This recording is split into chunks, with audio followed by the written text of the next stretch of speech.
I've been away for, not away, I've been here, but I haven't been here for a few weeks, for 5 or 6 weeks. So, because it was the Chinese New Year. And Chinese New Year, they have a lot of celebrations. Then we have to go to the gracious heart to do ceremonies. So we have been very busy. And sometimes if you're too busy, you lose your concentration. So it's not good to be too busy. There's a saying, too much hard work makes Tom the dull boy, you know. If it's too much, if you're too busy.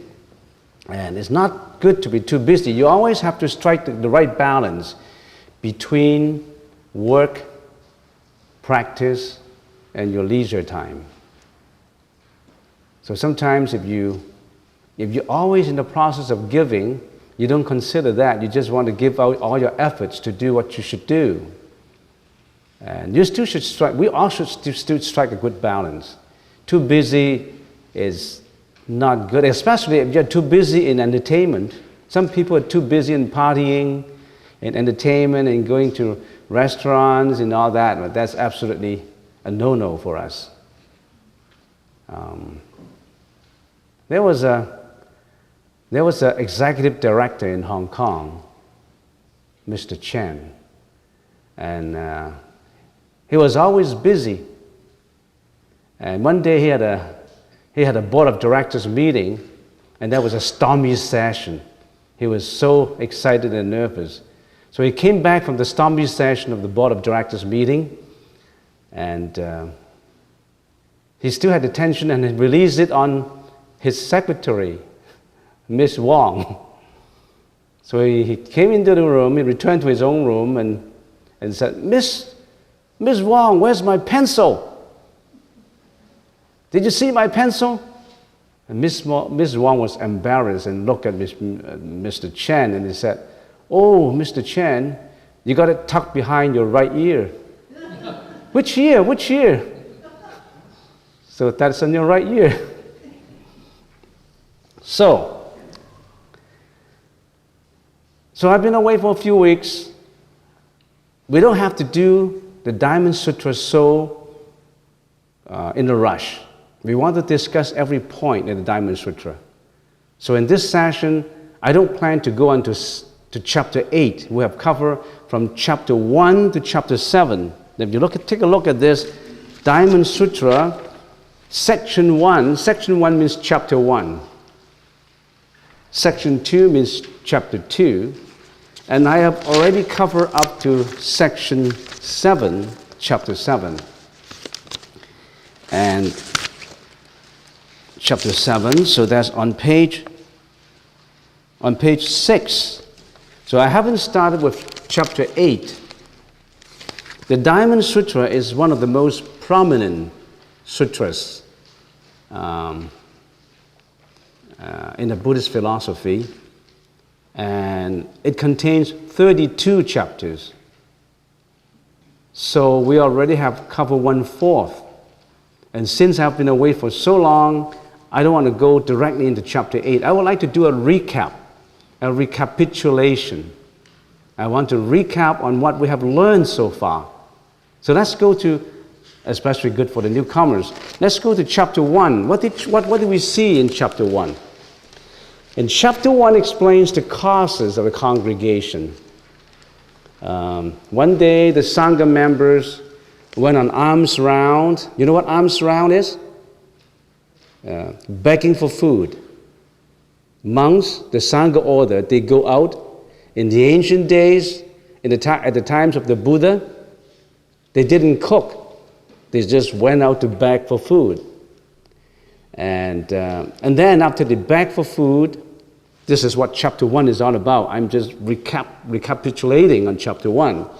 And begging for food and then return to the monastery. And after eating, they wash their bowls. And at this moment, one of the elders, one of the followers of the Buddha, one of the elders by the name Subhuti.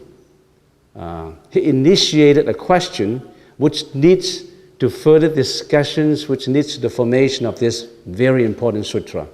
So Subhuti raised a question. And so that's chapter 1. And some people may ask, how come the Buddha and his followers beg for food? Only beggars beg for food.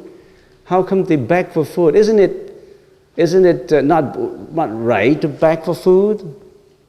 Well, this act of begging is a practice of austerity. It's just like working until time for rest and fasting until food is given. This is actually the practice of the 6 paramitas, the 6 prajna paramitas. Begging is an act which is in effect practicing the 6 prajna paramita. Do you know what the 6 prajna paramitas are? The 6 paramitas? Or you forget about them? I'm sure people remember. One of these 6 prajna paramitas in the Chinese language is 六度波罗蜜. 六度波罗蜜, the 6 prajna paramitas. What are these? 布施持戒忍辱禅定精进般若. Charity, morality, endurances, diligence, meditation, and prajna.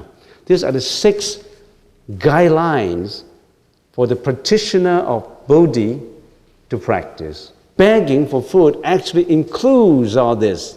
Why? Charity, the act of begging from door to door, the monks beg from door to door, providing an opportunity for laymen to cultivate karma, good karma of giving. They beg from door to door, so all these lay people, they give out food to practitioners of enlightenment, to the Buddha, to his followers. That means they encourage lay people to give. It's always good to give. Giving out. Giving is more blissful than receiving. Always give. So they give an opportunity for the layman to give and to indirectly educate others, the act of humility. What is the act of humility? We always are proud of ourselves. They would like to conquer the ego and practice detachment from worldly desires. If you're always begging for food, you humbleize yourself. You get rid of your ego. You practice the act of humility. People are always arrogant. Why I have to beg? No, I give. I don't beg. So this is charity. This is the practice of charity. And how about morality? Observing the precept and taking food and not taking food after the nautical noon time, putting on robes during begging, and all these practices are upholding the precepts of morality. Monks, they don't eat after noon, They don't eat after the nautical noon time. So we, including me, we have 2 meals per day only. The breakfast and lunch. We don't eat dinner. According to precepts, the Buddhist precepts, we only have 2 meals per day. Why do we have 2 meals per day and not 3 meals? You need to study the Vinaya. And I'm doing a recap only. If I go into every detail, it takes me hours to finish it. So I'm not going to get into that trap, which I always get trapped into. When I come to a point, I would continue until time's up. I haven't been to finish the first chapter on recapitulation. So I'm not going to get into details. I'm only give you the main points in the recap. So that is observing morality. And how about endurances? Going and begging for food under the sun and walk from door to door is an act of austerity and endurances. Of course, it's an act of humility. You always have to beg. You humbleize yourself. You conquer your ego. What are human problems? Human problems arises from the ego. So endurances, you endure the hot sun, endure the walking. You walk until given shelter, you fast until given food. That's austerity, that's endurances. How about diligence? Following the practice by bagging, returning to the abode, putting away robe and bow, and washing feet, and all these are acts of diligence and applying the right efforts. Hard-working, diligence. You really have to begging for food and wash the bowl and doing all these rigmaroles of the day, that you are practicing hard-working, diligence. How about meditation? Arranging seats, sitting down and crossing legs and focusing on what is before you and eating. This is all preparation for meditation. This is mindfulness. When they're eating, they concentrate on their eating. When they're washing, they concentrate on the washing. When they're drinking, they concentrate on the drinking. Some people, when they're eating, they're not concentrating on their eating. When they're drinking, you're not concentrating on the drinking. That's why sometimes they got poisoned. That's why sometimes they don't know what they're swallowing. When they're eating, they just chatter box on the dinner table. They just talk. We are not eating, we are not mindfully eating when we're eating. So actually, this is practicing mindfulness. Everything we do, we have to be mindful. Why do we have to be mindful? It is because we're not mindful, we committed mistakes. If you're always on the right track, you're mindful of what you're doing, in other words, you know what you're doing, you won't make mistakes. When you've done something wrong and people ask you, John, how come you have done that? I'm sorry, I didn't know what I was doing. How come you hurt him? I don't know. And some people say, the defense lawyer always talks to the criminal, why did you do that? It's terrible, tough work for me to defend you. Why did you kill him?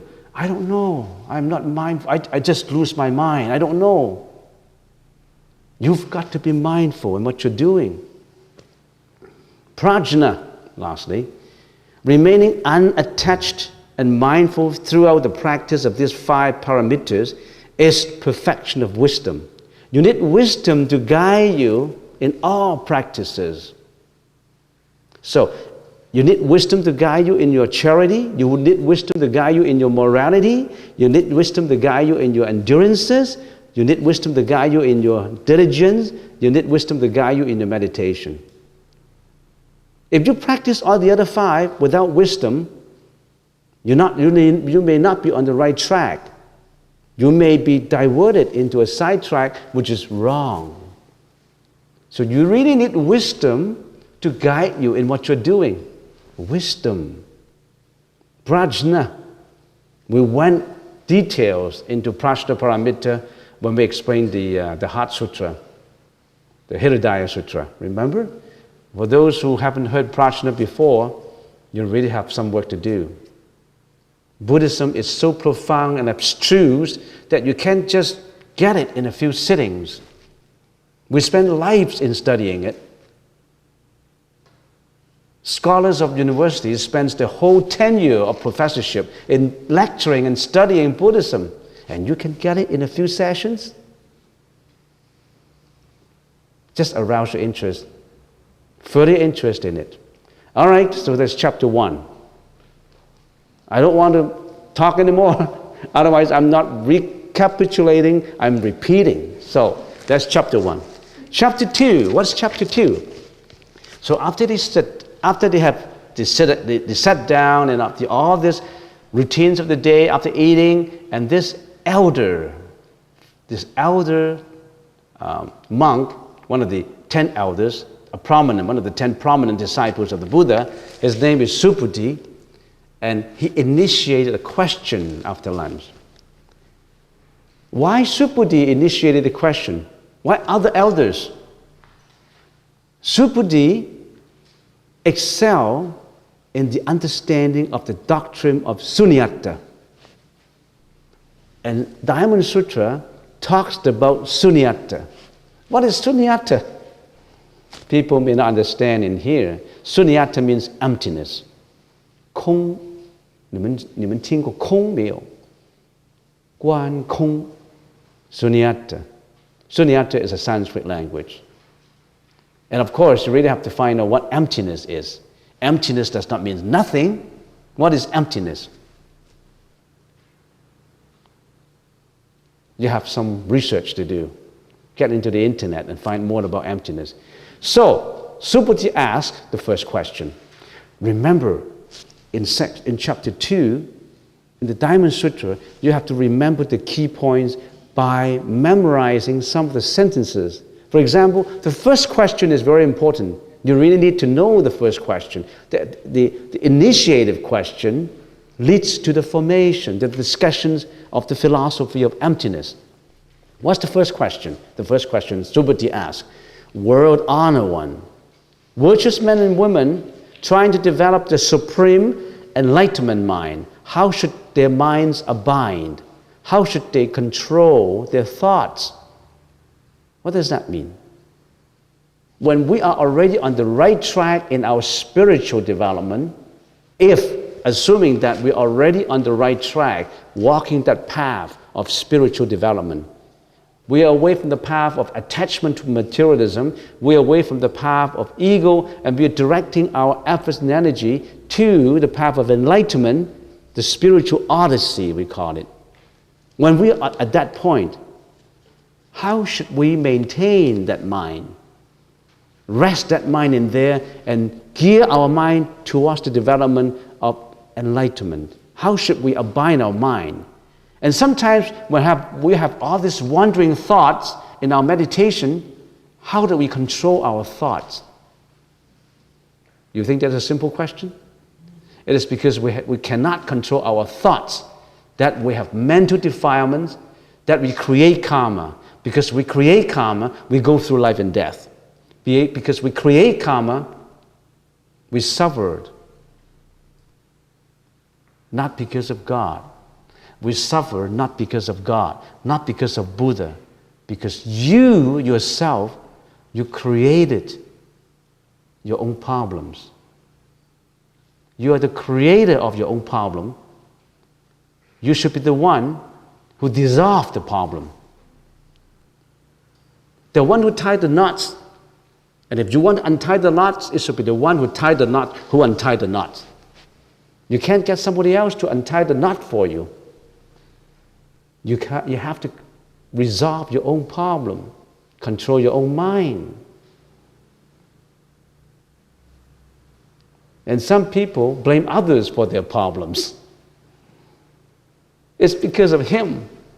It's because of my dad, because of my husband, because of my wife. They always lay the blame on others.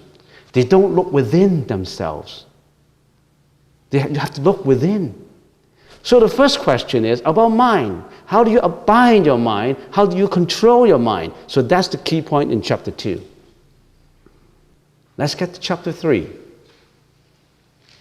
I'm improving. Chapter 3, it concerns the real teaching of the Great Way. The Buddha said to Subhuti then, and he said, all bodhisattva, mahasattvas should subdue their mind as follows. You ask me how to control and subdue minds, they should subdue their minds like this. Bodhisattvas must liberate all sentient beings from suffering. Although immeasurable number of sentient beings are thus led to nirvana, or the extinction of reincarnation, yet the truth is that not a single living being has been liberated. Do you know what it means? It sounds inconsistency. The Bodhisattvas always help and save people from suffering. If you always give your compassion, you are the Bodhisattva. And when Bodhisattvas liberate people from suffering, in their mind, not a single being is liberated. Is there any inconsistency? No, there isn't. Why? Why a Bodhisattva liberate people and then they should think that not a single being is liberated? Why? Now, if a Bodhisattva has the false notion of the ego, personality, being, and life, he is not a Bodhisattva. Remember these 4 key words. The 4 key words in chapter 3 What are these? The 4 keywords are the 4 fallacious notions in our mind. The 4 fallacious. It's a fallacy. It's wrong. It's wrongful. We have wrong conception in our mind. What are these 4 wrong conceptions in our mind? In everybody's mind. If you don't have that in your mind, you wouldn't be here. If you didn't have that in your mind, you wouldn't be in this universe. A universe of desires and suffering. What are these 4 notions? In the Chinese language. 我相, 人相, 众生相, 受解相. The ego, personality, beings, and life. Now this is a short abbreviated name meaning a lot of things. If you just look at the superficial word, you won't understand what it means. What do you mean by no ego? What is ego? What is this ego? What is this prison that you've been living in? Imagine we all live in the ego prison, in a cell, and it's with no windows. You just live in your own ego and you protect that one. And when the wise man come along, he opens the window for you so that you can watch out. Then you watch out, you look out, then you look the whole horizon of knowledge. But before that, your ego, what is this ego? That ego is I, the subject. The 5 skandhas. What does this I make up of? What does this ego make up of? The Buddha said the 5 skandhas, we all know. What is this ego? This ego is the I. The 5 skandhas, your body and your mind. This ego is the subject, the individual. Is it a good thing? The ego leads all of us into trouble. That's the first. The Buddha said, no ego. Can we practice that no ego? What is the second? No person. What does this person means? You are the individual. Who are you interacting with? You are interacting with the you and them, the object and the recipients. The opposite of I, the counterparts that you've been interacting. When you have I, of course, you have the he, you, she, they, them. You're interacting with people. And they are egoistic too, this person. And what is the third? Beings. Because you attach to I, which is the ego, the subject, and then, of course, the objects, so comes the arising of subject and objects, the giver and the recipient. You know what I mean? If there's a subject, there's also an object. There's a giver, there's a recipient. Ego is the individual, person is the counterparts, and beings includes what? Actually, these 4 things includes the whole universe. What is the universe? Let's simplify it. Time and space. We live in a 3-dimensional world. What does this world make up of? What's the dimension of this world? It's time and space. In space, we see everything. Don't you see everything in space? What is in space? It's that ego, the I, the you, the we, the them, the they, right? So that's the ego, and the them, the they, and all that is person. And what is beings, the third terminology? Beings, that means other than I, you, we, they, them, all these other things, the lanterns, the books, all these occupy space. They are put in the category of beings. We are attached to them. Ego, persons, beings. Those deal with the space. All this space. Then what is the last one? Life. No ego, no person, no being, no life. What does life mean? It means a continuation of time. As I said, the universe is what? Space and time. Life signifies continuation of life.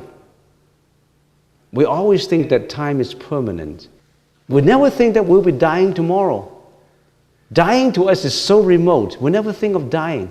We always think what we're going to do tomorrow. Life is short. Everything is a constant changes. We mistakenly recognize time as permanent. We mistakenly recognize time as a reality.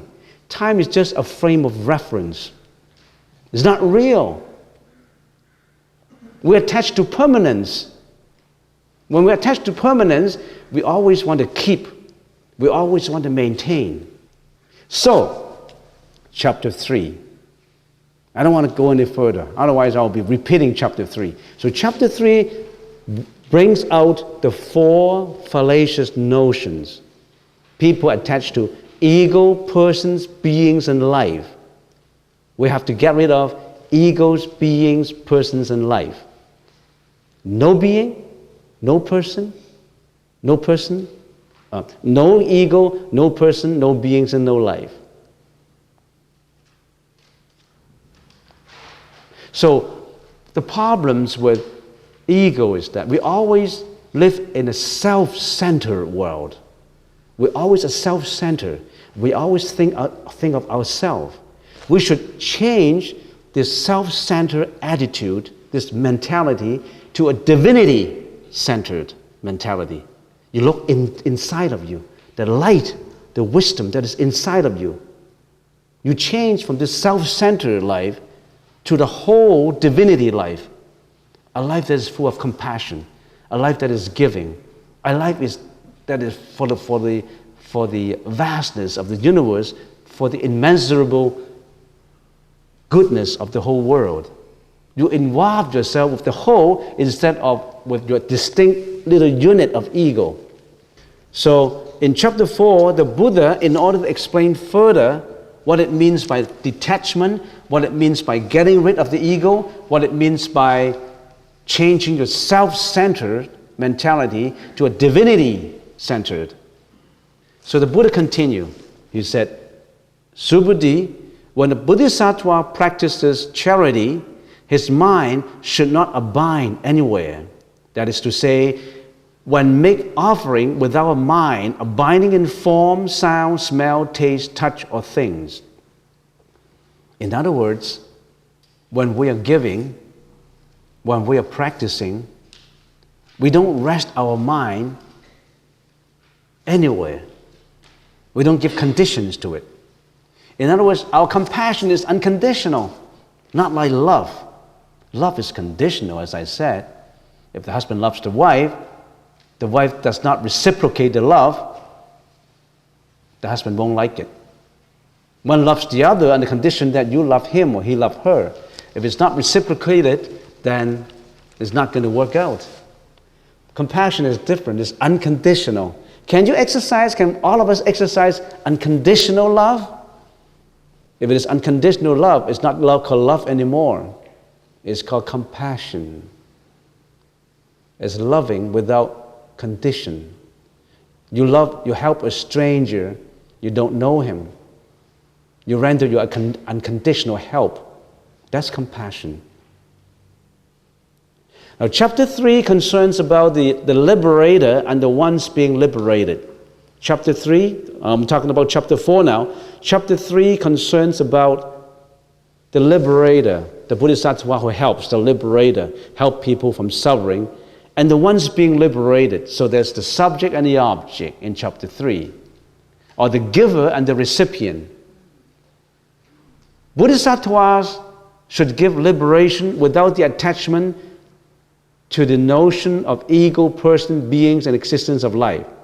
So in the words of the Sutra, no ego, no personality, no beings, and no life. Now chapter 4 deals not only with the giver and the recipient, it deals with the gift, what is being given, and is there any attachment to what is being given? If I donate some money to the temple, for example, I'm the giver, and the temple is the recipient. What is being given? The money. So chapter 4 deals with the gift. In here, the Buddhists use charity as an example out of the 6 paramitas, as it is easier to understand, and it is the foremost and easiest to practice. In the 6 paramitas, the easiest to practice is to give. Why? So that's in number 1. It's the easiest to practice. Whatever I have, I just give out. I give. It's easier to practice. All the others, morality, endurances, diligence, and prajnas and meditations, they're more difficult. So the Buddha uses this charity as an example to show what he meant. So the Buddha, this is also to avoid, he uses charity, is also to avoid the verbosity of repeating every paramitas. So the Buddha used charity as an example, and he didn't go to exemplify it using meditation or endurance and diligence. He just used charity. And by thinking about that, you know that it also applies to the other 5 paramitas. The Buddha warns against attachment to 3 things when you're giving: the giver, the beneficiary, the act of giving. By not attaching to the above 3 notions, Bodhisattvas do not see the self that gives, nor do they see the other that receives, nor do they see any object given. You see what it means? By not attaching to it, because people like to say, oh, I saved that person. I'm the savior. I'm the highbrow. I'm a higher level savior, and he's the person I help. You already have that notion in your mind. You are the savior, and he's just a follower. He's just being helped. You already set up this relationship with his unequal. You already have this attachment that you are the savior. I am the savior. You are the victim. I render you compassion. Is there a problem in there? So you should, by not attaching to the giver, the beneficiary, the act of giving, the Bodhisattva do not see the self that gives. The Bodhisattva, when he liberates, when he gives, he does not see the ego that gives, nor they see the other that receives. In other words, so no beings are liberated because they shouldn't have an ego. You understand what I mean? So no person who gives, no person who receives. Because if you say this person receives, then you are the giver, you are the savior, and he is that poor little victim who received your savior's gift. Some people are like that. I donated $10 to the temple today, and I have great merits. Some people are like that. And some people say, I donated this $10,000 and I don't have a lot of money, but I think that I would like to help out. And I don't want my name to be inscribed in anywhere. Just forget about me. I just want to give. Unconditionally. There are very many unconditional heroes and heroines in the world who did great practices without their names being known. On the other hand, there are people, celebrities, who did a lot of good things and they want their name published on the newspapers and mass media because they attached to the giver, the beneficiary, and the act of giving, and the gift that is given.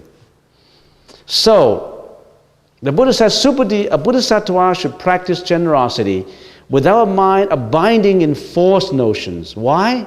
When a Bodhisattva's mind does not abide in form during practicing charity, his merit will be inconceivable, immeasurable.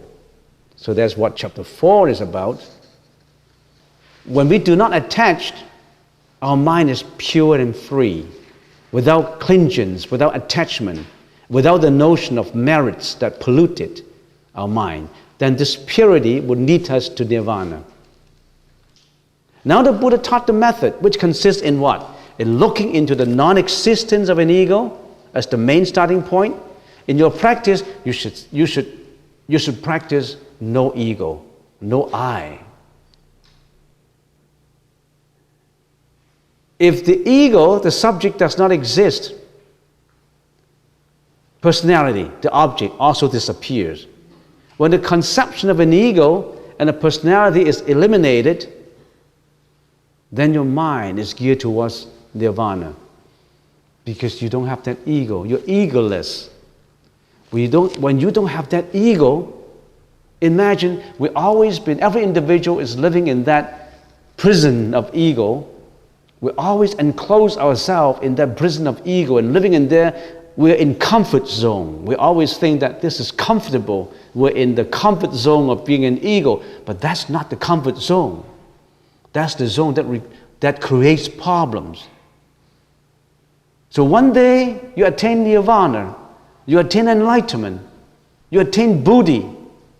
All these walls of the ego prison crumble down.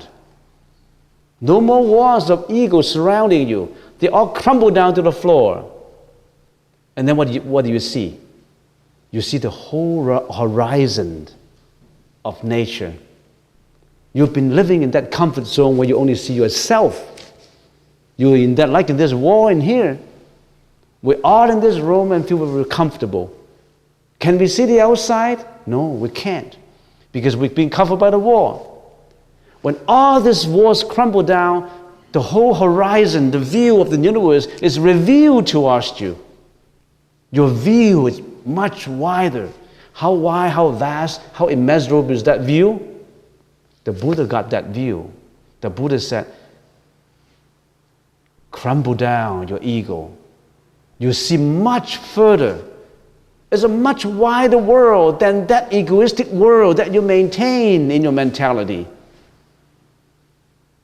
Let it crumble down. But you got to work towards it. If Buddha or God can crumble that ego prison for you so that you can see further, he would have done it already. You don't have to even ask. He can only tell you. He can only knock at the door. There's a little window. Knock at the window and say, hey, John, you got to look out. Don't be so comfortable in your comfort zone of ego. Look out. Look out from the window. There's much more in the universe. And John said, no, I'm comfortable in here. No, come on to the window. So John lazily goes to the window and peep out. And the wise man said, open the window. John said, oh, is it? He opened the window. The breeze comes in. He smelled the fragrance of the air, a breath of fresh air coming in. What is that window? Who is that wise man? Who is that wise man who tells you this is right, this is wrong? There's Lee over there. He tells you every Saturday what is right and what is wrong for the past few weeks. We got Buddha 2,600 years ago. He told you in that window, that's what you're to do. How many people open that window? How many people listen? How many people want that breath of fresh air? How many people know it's a much wider world than this ego prison that you're living in? Not very many. That's it for chapter 4. Chapter 5 now. Real discernment of seeing Tathagata. The Buddha continued to ask, Supati, what do you think? Can the Tathagata be seen by means of this bodily form? The Buddha continued to explain, don't attach to form. Don't attach to materialism. Don't attach to desires. Don't always be led by the three poisons of greediness, hatred, and ignorance. Do not attach to material. And he said, can the Tathagata be seen by means of this bodily form? That means, can you see the Buddha by looking at his form? When the Buddha was in this world, can you see the Buddha by looking at the meritorious and gracefulness of the Buddha's body? Or when the Buddha passed away, can we see the Buddha by the statue? The statue was structured and built in such a way that it shows all the meritorious forms. Very good face, gracious and all that. Can we say that is Buddha? Can we judge the Buddha by his form? We can't. Don't believe in form. Don't believe in appearances. Don't be misled by appearances. We always are misled by appearances. We only look at appearance and put our judgment on it. When we look at a person, oh, that guy looks good. We like him. He could be a criminal who just committed some wrongful act. Oh, that girl is beautiful. You just judge her by appearance. How about her demeanor? How about her personality? We run into problems when we judge people by appearances. In our first dating, we just look at appearances. Everybody put on a show. The simplest show is the cosmetics. You paint your face with all what you can afford, and then you go for this dating. You try to maintain that adequate on the dinner table. You try to put on the show. You're that good. And after they got married, you know what happened? Dirty socks all over the place, dirty kitchens. And then they have this first argument. Hey, John, I didn't know that you throw all your socks around. If I know that you have that, I wouldn't have dated you in the first place. Oh, now you know who I am. How about you? You know what that happens? Divorces. Don't misjudge people by appearances. The Buddha said, don't attach to form. See the essence of it. And that brings out the three things that we should know. The Dhammakaya, Sambhogakaya, and Nirmanakaya. What is Dhammakaya? This is the Dharma body as opposed to the physical body of the Buddha. It is formless, penetrating all existence, shining everywhere, and enlightening all. The Dhammakaya. If you ask me, where is the Buddha? I say, you want me to tell you the Buddha in form or in formless? The form is delusive, illusory. The form is just to show the essence of it. The form itself is not Buddha. But you cannot show the formless without using the form. The essence is conveyed by the form, right?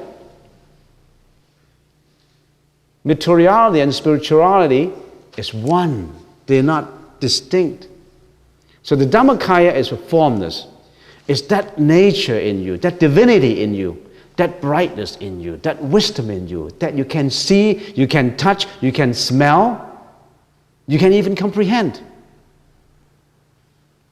We just call it for the sake of calling it. You've got to use the language to call it, otherwise we don't know what we mean.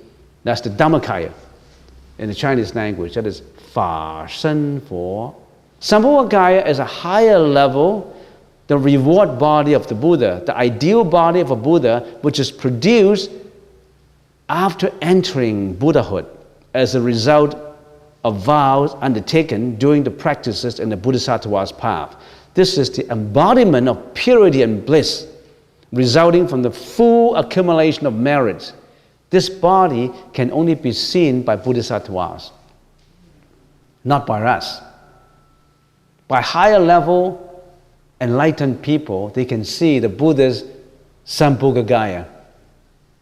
We can't see.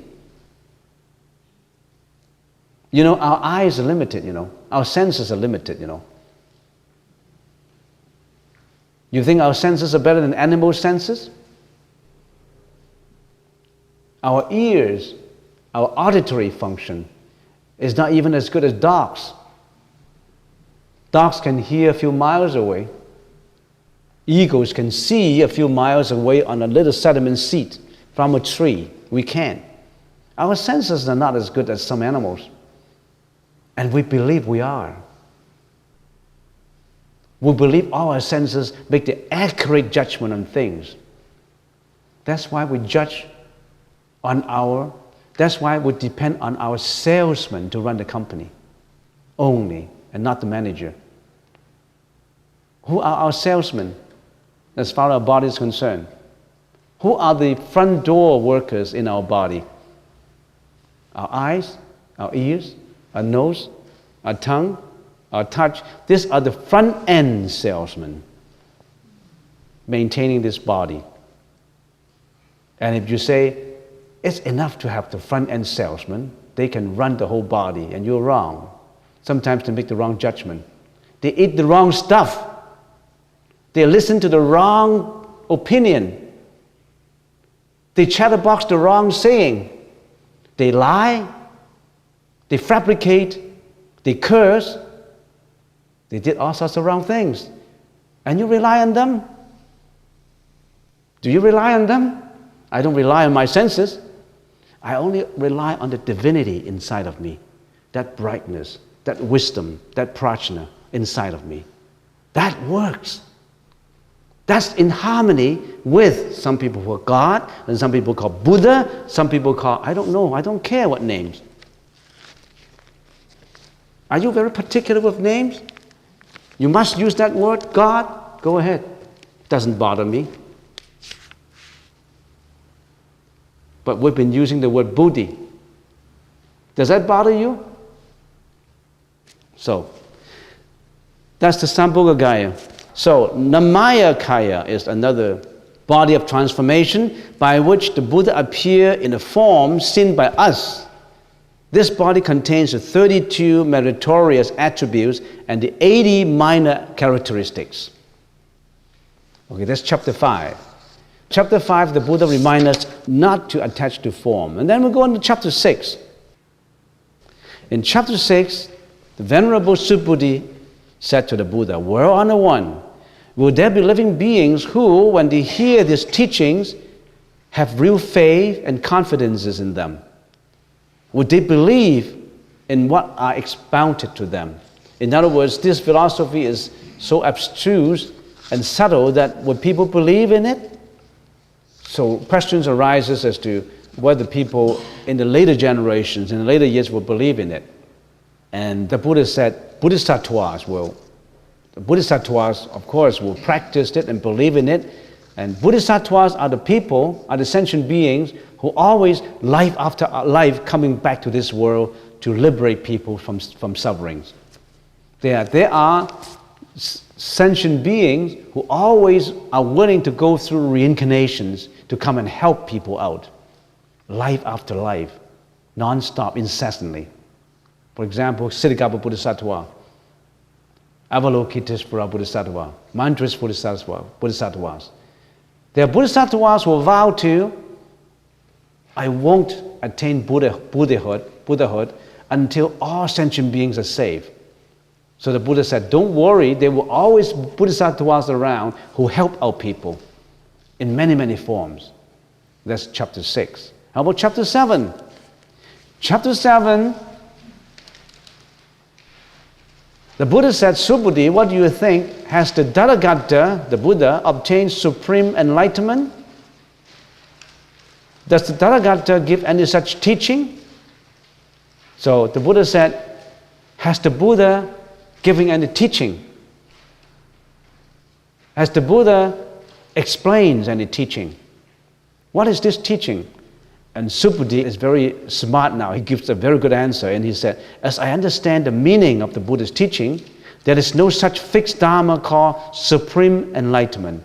And there is also no such fixed Dharma that Tathagata can expound. There is no Dharma. So Subhuti replied that there is no such fixed Dharma as supreme perfect enlightenment, because we should not attach to the Dharma. Why? Because the Buddha explains cannot be clung to, cannot be attached to, and cannot be expressed. It is neither Dharma or not Dharma. This is very profound. It's just like the logic. If somebody told you nothing is right in this world, nothing is right.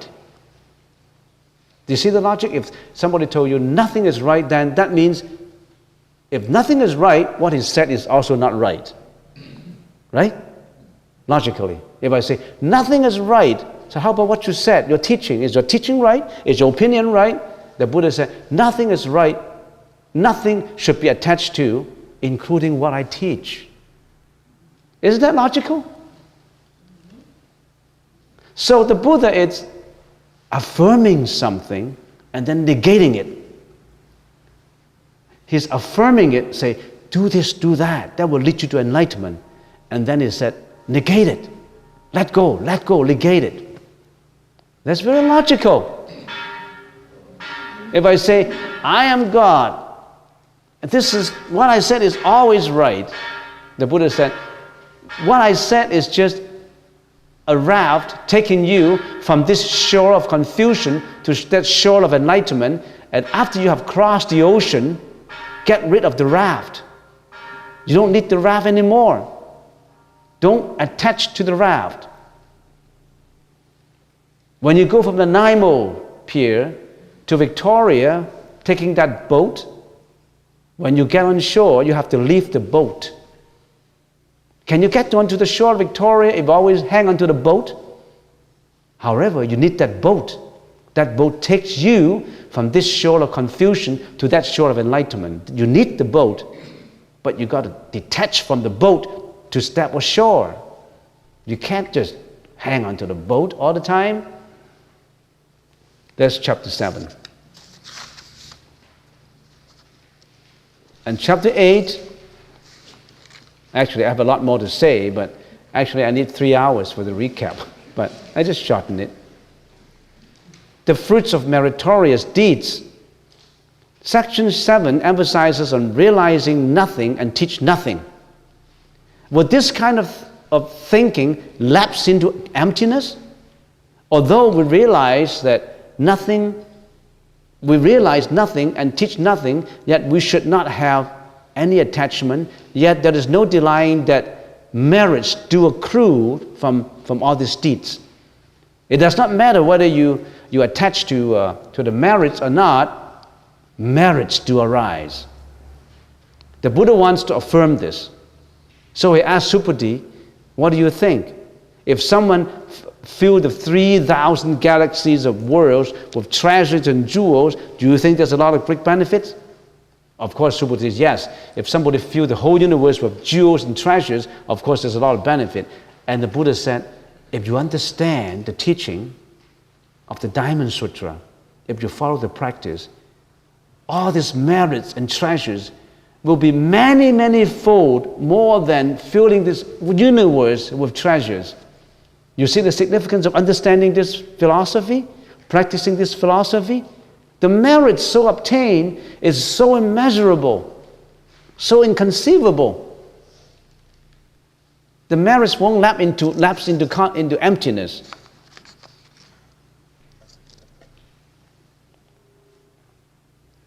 If you have done benevolent deeds, you accumulate merits. Merit is that which either guarantees a happier and more comfortable life in the future, or alternatively, increases the scope of spiritual opportunities and enlightenment. So, if you continue, this is the end of chapter 8 now, if you continue to study the Diamond Sutra, you will know that you have to eliminate your ego. No ego, no personality, no beings, and no life.